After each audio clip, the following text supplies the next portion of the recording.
Welcome back to what is not just another episode of the Startup Therapy Podcast. Wil, today's kind of special, man. This feels like a milestone. I mean, it is a milestone. It's okay, maybe a little arbitrary, but like feels like a big deal to us. Probably feels like a big deal to anybody who's binge listened the other 99 episodes, because this is our 100th go round on this. This is episode 100, guys. We've made it to here. I mean, we got a long ways to go, but we've made it to 100. That's about 100 more episodes than I thought we'd record. Based on that first test recording when we were like, yep, maybe this isn't for us. Yeah. Oh, man. It didn't go what a well. journey. You know, what's interesting, I want to provide a little backstory because, for folks that have been listening for a while, you're the reason we're doing this, and the feedback has been phenomenal. We'll kind of get into that. But I want to talk a little bit, and I think, it's worth us unpacking just how we even got here. For folks that are, have either listened to podcasts, creating podcasts, whatever, you just take a couple minutes and talk about what happened, and kind of this thing became maybe one of the best product development tools I've ever seen, for our business, right? And so initially, Ryan, it put us... Sorry, we're stumbling all over ourselves. It only took us 100 episodes, and we're still not any good at this. Is this episode 1 or 100? Where are we? Go ahead. I was just trying to agree with you. Yeah, that it's been amazing to be able to really understand not just the audience in a different way, right? Because we've been working with founders for a long time, but to be able to dig in beyond the provision of things we thought the founders needed externally, right? The tools, the information, the education, to really connect at that founder level and think about like, hey, here's what founders themselves actually need, right? And that was such a weird corner to turn, because it feels, in hindsight, it feels like it should have been pretty obvious, right? But it was fun. It was fun to see it come alive as we started to get that feedback on those early episodes, which you and I were both still shaking our heads back going like, oh my God, should we even be releasing this stuff? Like, we can hear the burps and the squeaks and all the weird noises in the background, the echoes, the bad audio, like all of it. I remember being really nervous releasing this first couple episodes, just like, what's the reaction going to be? And it was not what we expected. Not at all. The good news is we didn't really expect to ever run a podcast. Like, we didn't expect to keep it going. So if people said it was shitty, we'd be like, yeah, okay, we're all done here, right? We had an escape hatch. But to your point, this interesting thing happened. We released some of the early episodes, and I think one of the first episodes was the emotional cost of being a founder. And I think another episode was around how $250K was a lot of money. And what we were trying to capture, if you recall, was just simply how do we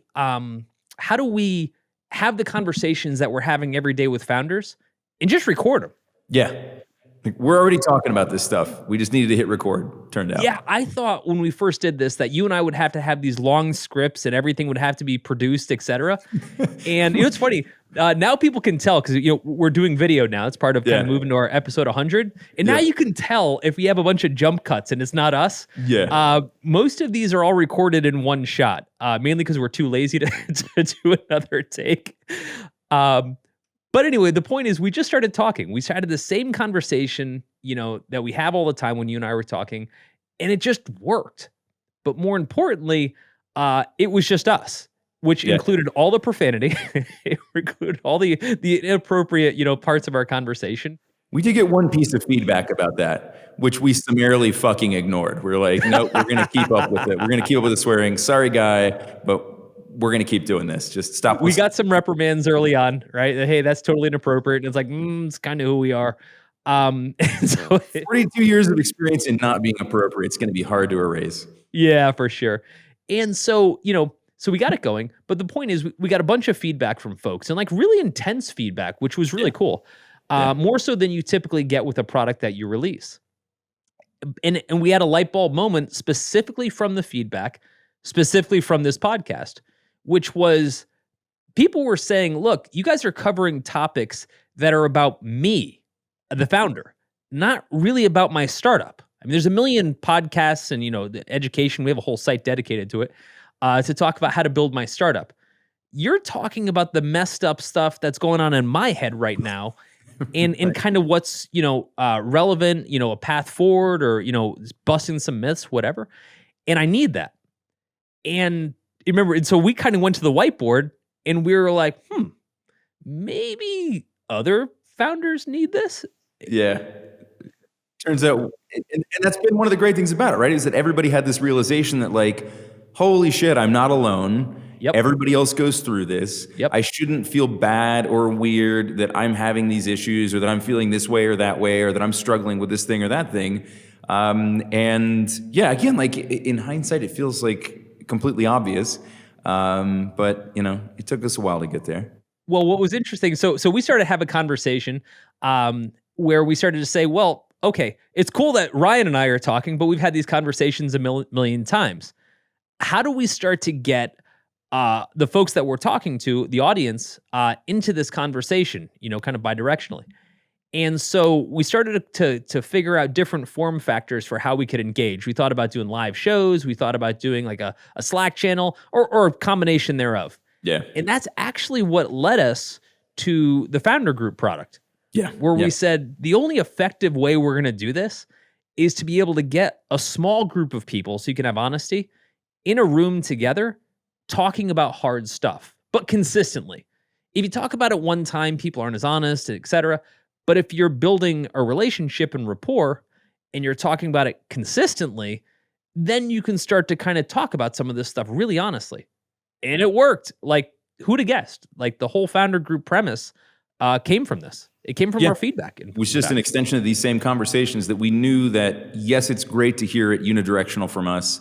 Yes, opening up some other channels like email, Twitter, Slack would give some level of exposure and turn it into a two-way conversation, but it didn't give us what we wanted. So we said, how have we done this in the past, right? And we've talked about, founder dinners and things like that being the genesis for both the podcast, and then really that other light bulb. It was like, we've been doing this for 20 years, right? Like, we've been inviting founders together into rooms to talk about these exact challenges, and they open up and everybody feels better and everybody realizes that we're all going through it. We solve big problems together, and people's startups and their lives are better for it. So yeah, it's been quite cathartic, quite enlightening, and absolutely has had an impact for the better on our product and our community, which has been pretty fucking awesome. So thanks, everybody. Thanks for listening. Thanks for giving us feedback. Thanks for pushing us to keep doing this. Because I'll tell you, and I'm sure, Will, you'll agree, it doesn't take a whole lot of feedback to power me up, man. Like, there are times where, just like one or two little notes from people, and it's like, I've got months worth of juice to keep doing this thing, which feels amazing. And I got to say, for folks that, have been maybe hesitant to reach out to us, or, have thought, these guys don't have time for this or whatever, we pour through every single thing you send us. I just want to be very clear. Try it. Nothing. Try it. Probably more than you want. You're like, I really liked your podcast, and then we write you a 3-page response, and they're like, yeah, right. Just trying to high five you, man. Didn't need the life story even. Yeah, look, if you want to hit us up, we're at therapy@startups.com. We're easy to get a hold of. Apparently, we have a lot of free time on our hands. And we love the feedback. Look, the feedback is kind of what's allowed us to really take this thing to the next level. So, much love for all of that. And with that said, Ryan, why don't we actually record an episode? We probably should have a 100th episode for our 100th episode, shouldn't we? Yeah, right. This feels like a good 100th episode, right? This feels like a centennial type topic. We're going to talk about who's qualified to be a founder. And Will, you have a really specific answer to this one that I love, which is nobody.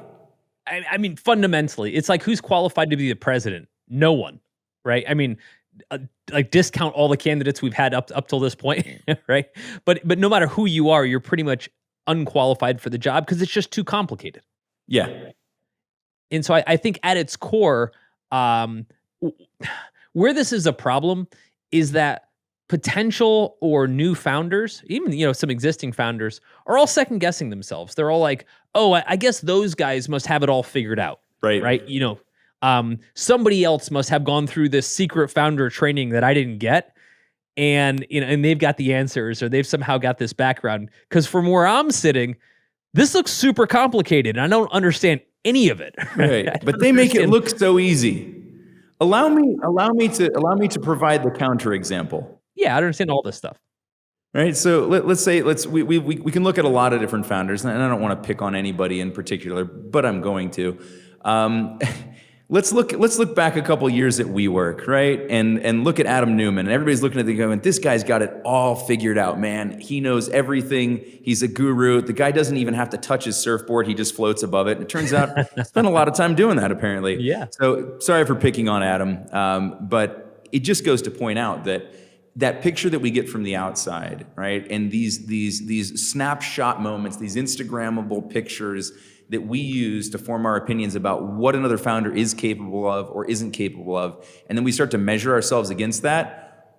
Remember that when we peel back the onion, when we roll back the curtain, what we find back there is often quite different than what we see from the outside, right? So to your point, don't beat yourself up. Don't have all this self-doubt because it's unwarranted.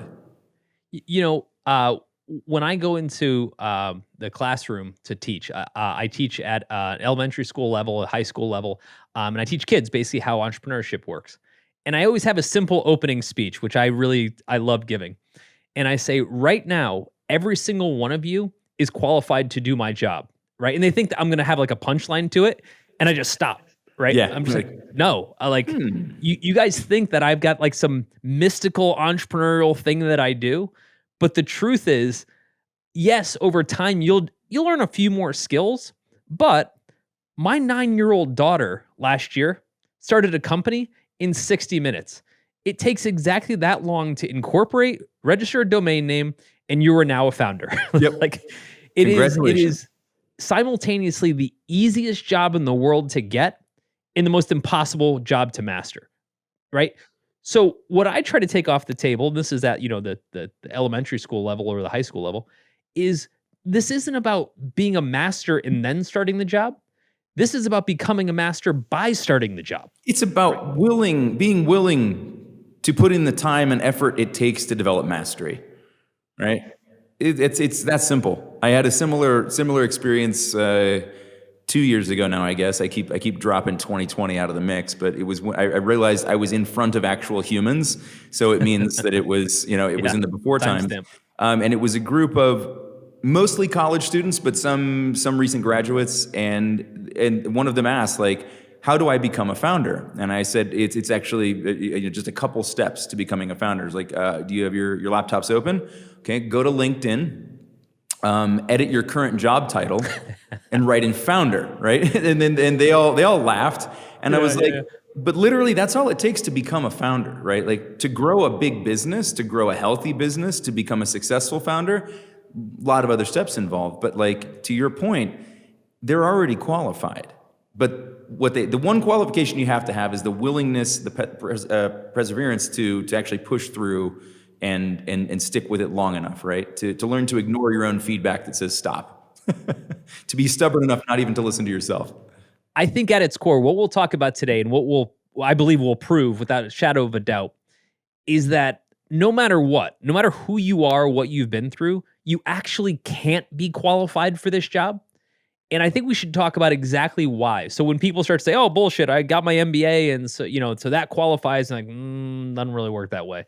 I like that you went full Perry Mason on that, beyond a shadow of a doubt. Yeah. When most of our listeners are sitting there right now going, yeah, I kind of feel that way. It kind of feels like there's all these things going on, and it feels like I should know the answers, but I don't.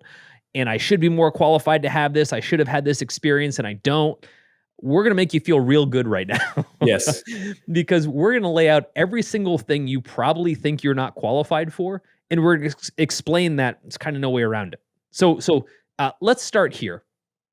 On day one, when you start your startup, you are required by virtue of what the startup needs to be an expert at everything.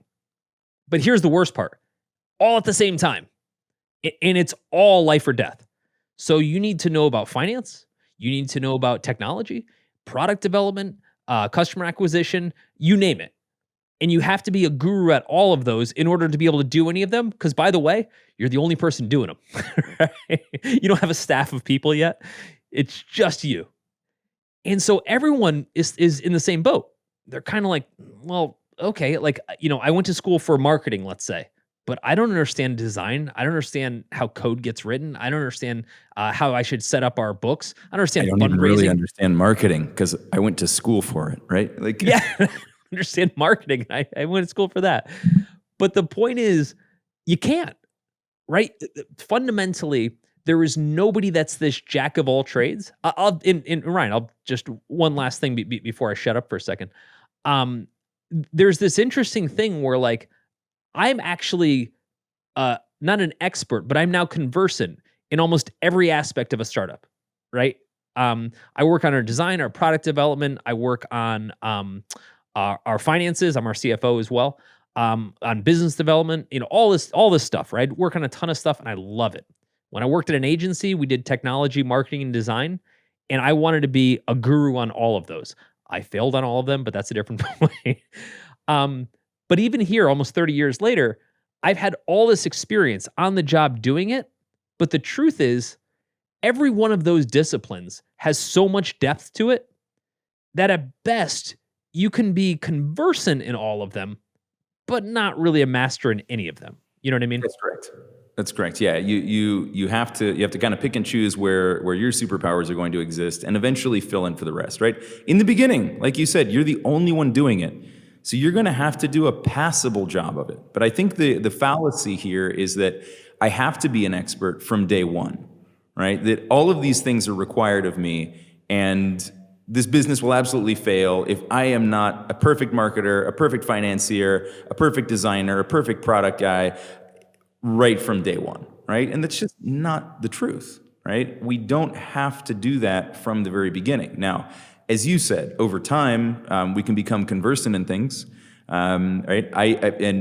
Gaka, if you're listening, Gaka, being our founding engineer,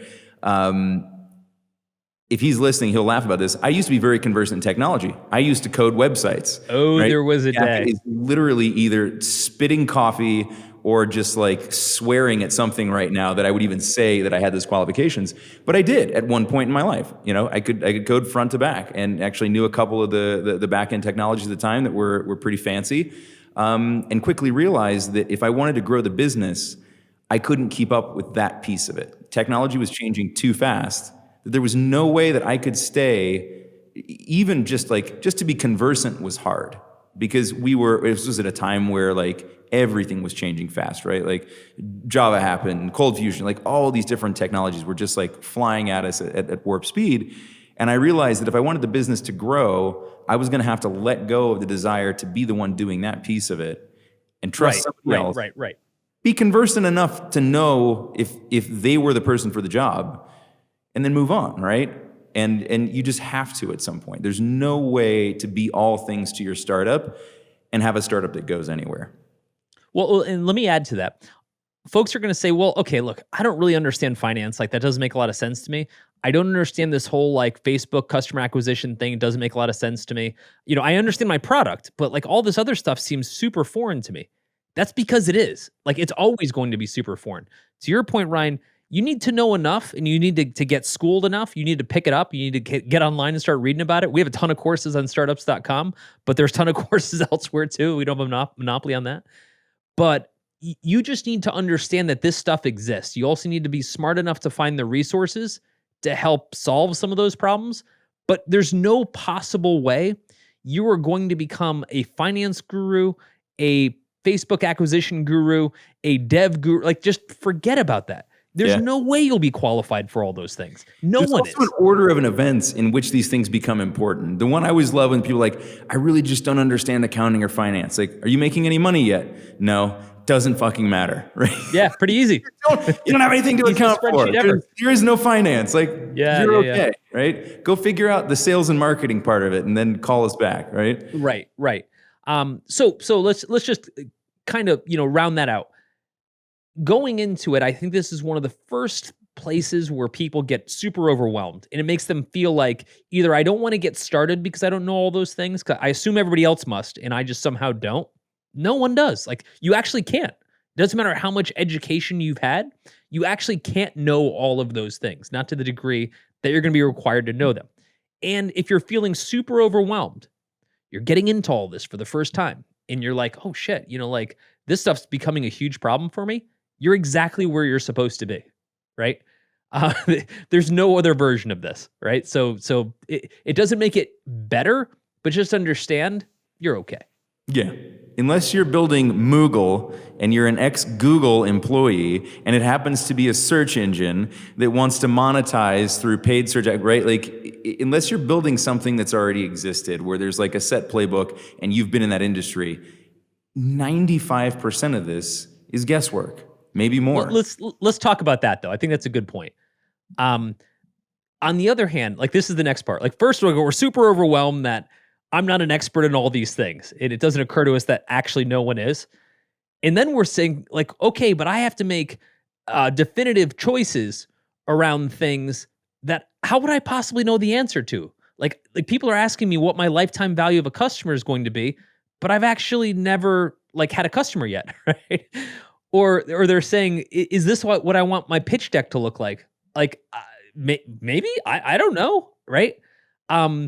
Everybody's asking me for all these definitive answers, and I feel like it must be a reflection for how little I know or how unprepared I am to be a founder that I don't know those answers. And I think what folks don't understand is you're actually not supposed to know those answers. You're supposed to understand why they're a variable, right? But there's no way to make them a constant, right? And Ryan, like I think we could even probably like take a look at some of the things that we've done in product development, recently over the last couple of years, and think about how many things like we've been doing this forever. Yeah, we don't know either. We don't. It's still guesswork, right? And the answer is don't think about decisions as being definitive, right? Almost everything that we do in startup land is temporary until it's not, right? Some things do become permanent parts of the product mix.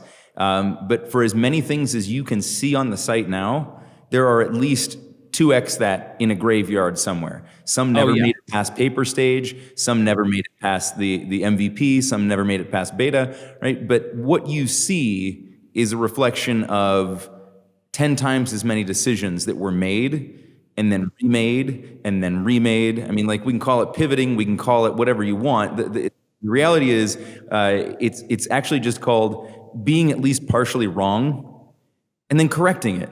And that's totally okay. That is the process. Right. I think here's what founders, especially first-time founders, just don't get. We're all guessing. We're all guessing. All the time. Because this is exactly what, okay, here's a good example. We are building a product that's never been built before, in a market that hasn't existed before, with a team that's never worked together before, right? Like every single part of what we're about to do is a variable, right? Somebody shows up with a basketball. Somebody shows up with a baseball bat. Somebody shows up with a KitchenAid blender, and they're like, "What are we doing? We're building an app for right." Like it's as much of a shit show as you could possibly create, and we do it on purpose.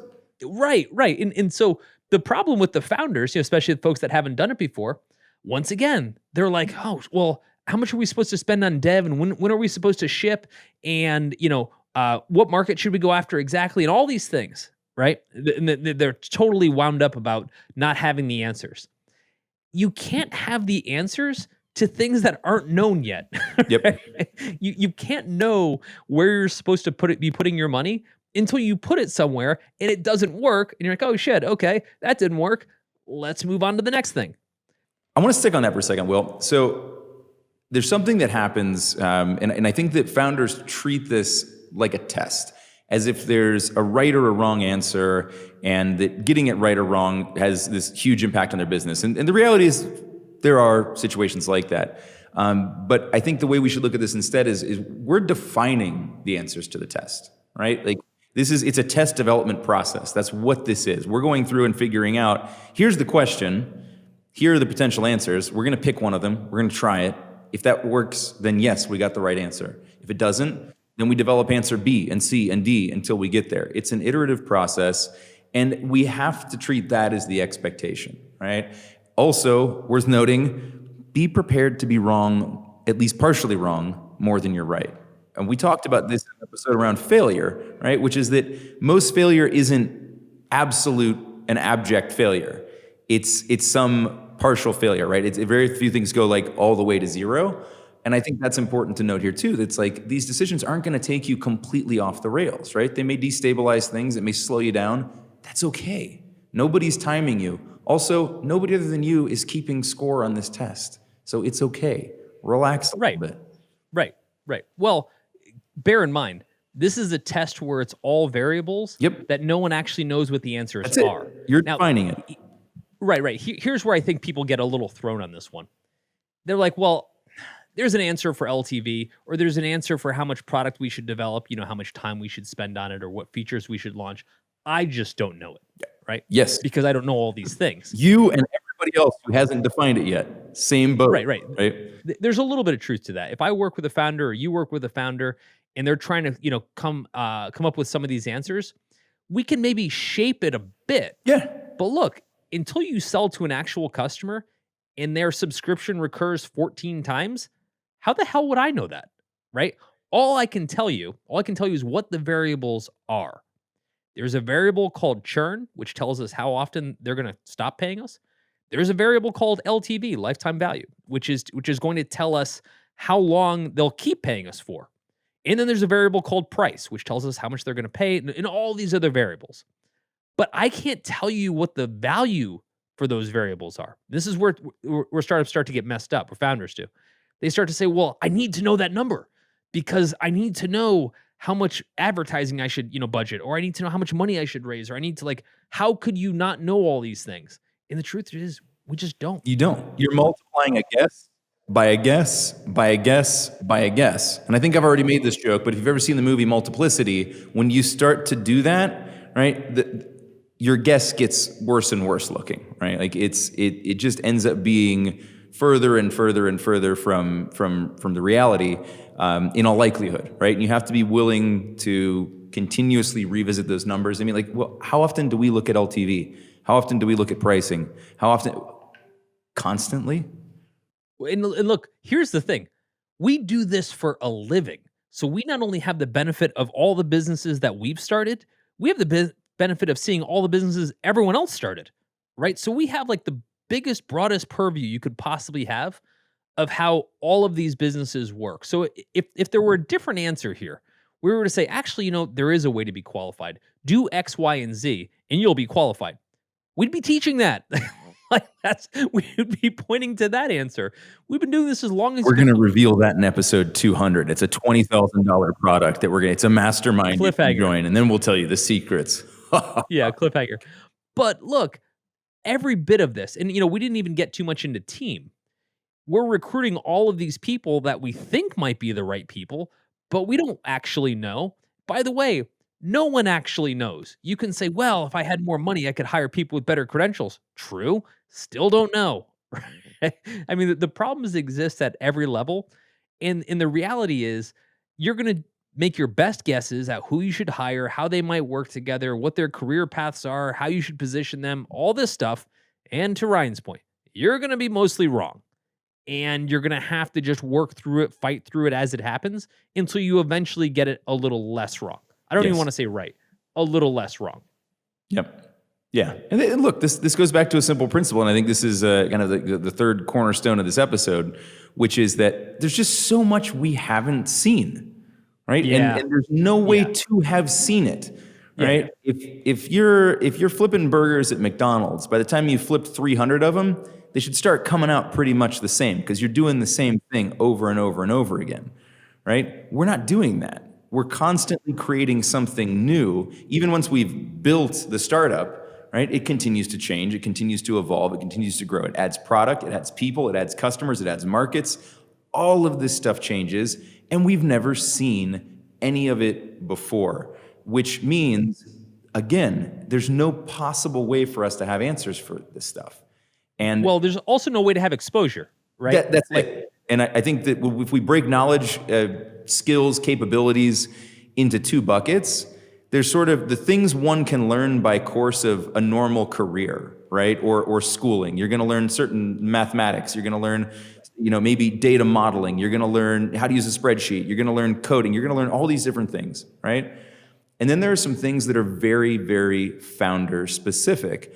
We'll talk about funding, right? Like, who the hell would have any idea how to do this having not done it before?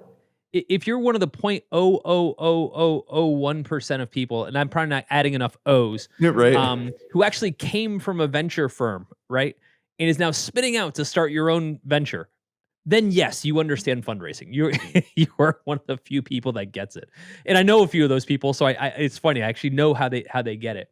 But here's the thing: there are so many elements to this business, to kind of how this all works, that there's no way you would possibly know what those are. For example, within the founder groups, we run a fundraising workshop where we just have folks come in and they kind of drop in and we all go through all the issues they have with fundraising. And to be honest, the issues are always the same because no one would know. So, for example, we always get on a thread that's how do valuations work? Like, I don't understand it. Like, all these companies are raising money. They seem to have a valuation. They raised money on a valuation. I don't understand it. And my answer every time is, why would you? Right? Like, is that what you were doing in your last job?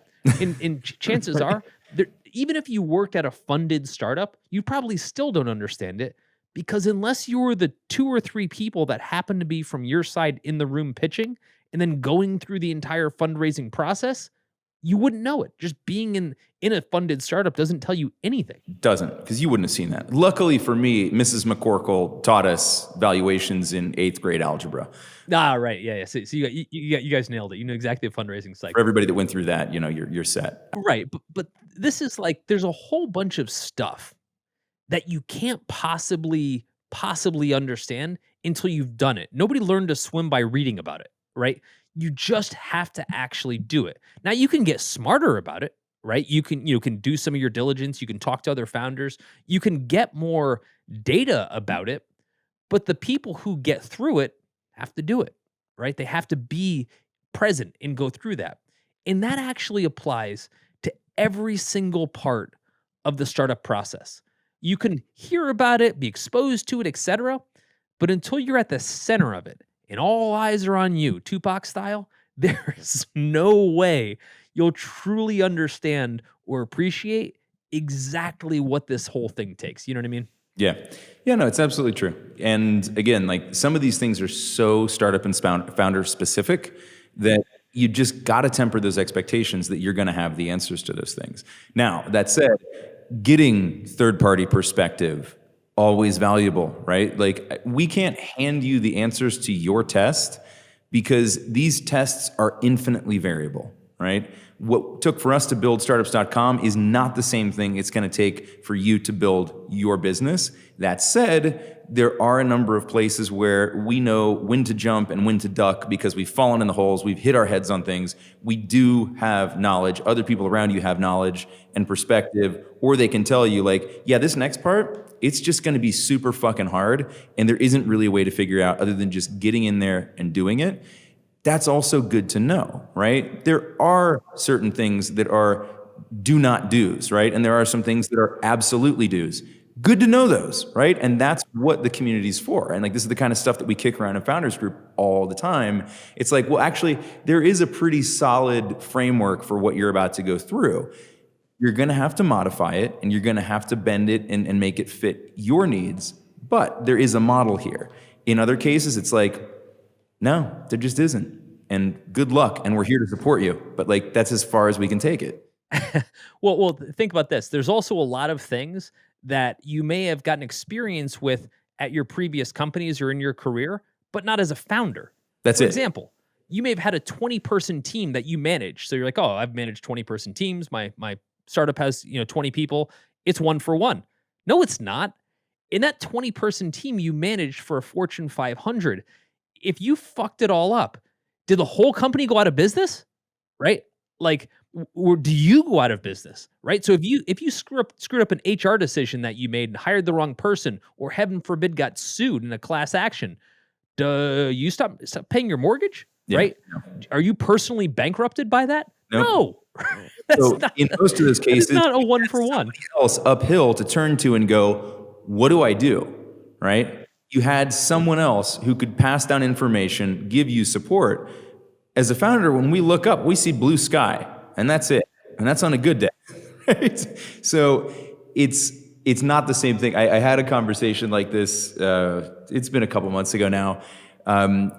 Guy came out of a corporate environment and built a services-based company around a problem that he saw in their industry, and did a great job with it.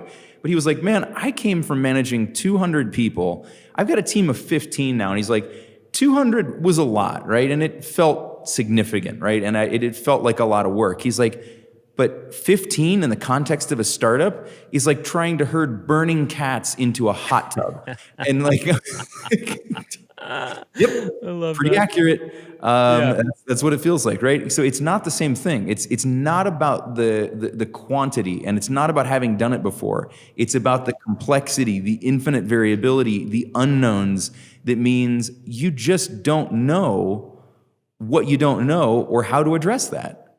Also, there's no parity in consequence, right? That's really Correct. what we're talking about at Yes. its core. Yep. You've never managed something where the consequences were 100%, right? Maybe 150%. 100% was when you just screwed the whole company over, right? The other 50% was when you bankrupted yourself. in the Well, I'm going to process. remind you at the very beginning of this episode, you told people we're going to make them feel better about Oh, everything. yeah. Oh, oof, oof. Went way off that course.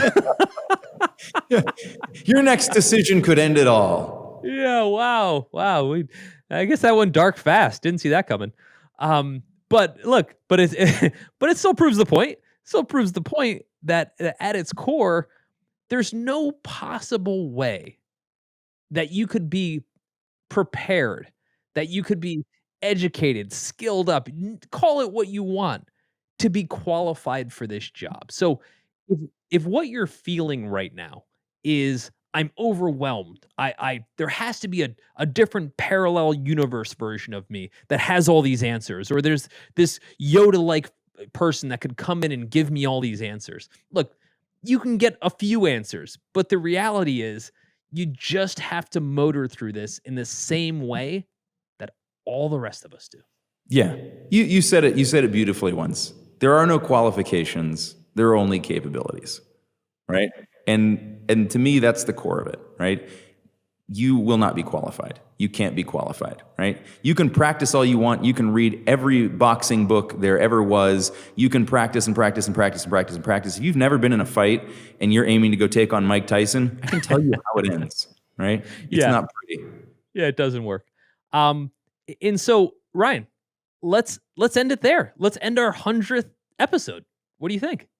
I think this is a good spot. So here we are, 100 episodes in. We're increasing the volume and the frequency that we're doing episodes. Much to the chagrin of anybody on the other side of the monitor, we're now recording in video, so you can see our ugly mugs. But I'd like to say, first off, and I'm sure I share Ryan's sentiment here. Thank you for listening, for soon to be watching, for responding, for participating. This has been unbelievable. It's been one of the best experiences of my life. And Ryan, how do you feel about it? Well, I mean, you get to spend a lot of time with me, so it makes sense. But yeah, no, man, in all seriousness, has this been empowering, humbling, super enjoyable? I mean, it's like ESPN for us, right? Like this is like you and I can call play-by-plays and talk about our favorite sport. And then share it with a bunch of people. It feels amazing, and I'm looking forward to doing like 1,000 more of these. Yeah, we'll hit 200 twice as fast as you said. We're about to double the frequency which we release these things, at least in theory. Yeah, we'll see if our editors can keep up with us. Today we actually gave some work to do. 100 episodes in, we still make some mistakes. On that note, I gotta say, what's really fueled us through this has been the feedback. We've gotten some amazing feedback, and just a couple of days ago, we were in a founder group, and we just got this amazing video that one of the founders, who's listened to, I think, every episode, presented for us. And just, I'd love to leave everybody with what he put together. We asked for his permission to share it. He was cool with it. And it just captured us. Like, it kind of brought Ryan and I to tears. It's kind of representative of the journey that we've shared together. And if you build a product, any product you build, any startup you build, and you get one person to create this kind of feedback, kind of makes it all worthwhile. Hey, Will. So much easier to tell the story here because it's a lot to type. But basically, I was feeling like giving up on this idea that I'd been incubating for years. I had a co-founder that was really enthusiastic but wasn't building anything, a technical co-founder. And I was having a really bad, day, week, month. And I was on my way into Boston to do a networking event. And I was just like, I was 2 seconds from turning the car around. I was like, this is the last thing I want to be doing right now. Why? I was just kept asking myself, why am I doing this? Why am I doing this? I don't understand. And I was just so down, and I felt so lonely. I felt so just like alone. Like I'm doing this and I can't talk to anybody, and I can't talk to a partner or friends that just don't get it. And so as I was driving, I opened up Spotify and I typed in like entrepreneur podcast. I had no idea who you guys were or what you were doing, and had never heard the podcast before. And so Startup Therapy comes up, and just the name caught me. I was like, okay, this looks really cool. Then I started scrolling through, and when I saw the the emotional cost of being a startup founder, I hit play. And like right from the beginning, you guys were like, swearing, and which I loved and still love, just realness, honesty, and not all the bullshit. It just resonated. And I finally was like, I can't believe, it was the weight that I needed lifted, because I just felt like I was alone. And then as soon as these two really smart, caring people were talking about the fact that you understand and you've been there, I was like, okay, as long as other people have been there, and just the way you articulated it, the depths to which you went right away, the honesty with which you went there, I could feel how authentic it was. Like after 10 minutes, it was like a revolution. I mean, I instantly felt like a weight lifted. I got so inspired. I went into the networking event, which ended up being terrific. And then ever since then, I've been paying attention to the podcast and just everything that you guys do. And I'm actually, now that I'm in founders groups, I'm totally like reinvigorated on the podcast. I listened to like 4 episodes this weekend. It was just like, oh, these guys are just so amazing. And you can tell that you care. And, I care about helping salespeople because I've built sales teams and I know how hard it is. And I've put so much of my life into this, as I can tell you have. And so what you're doing is so beautiful. And you do it with honesty, and, it's authentic. You can tell that you care. You can tell that you love it. And it helps. I mean, I just want you to know how much it helps me, because I felt like I was completely alone and that I couldn't talk to anybody about this. Even the people that love me so much and care about me, I would eventually hit that wall where it just wasn't going past that. So it's a blessing to have found it. And I'm so honored to be a part of this family. I'm learning so much. I have so much to learn. And it's just making this ride enjoyable in the parts that are typically really painful. It's nice to know that we're not alone and other people are having the same pain. But if we all come together and help each other out, it doesn't have to be as lonely. It doesn't have to be as daunting, right? We can support each other. So I want to help others, and that's why I'm so happy. But that's the story. And thank you so much again for that episode and everything that you've done after.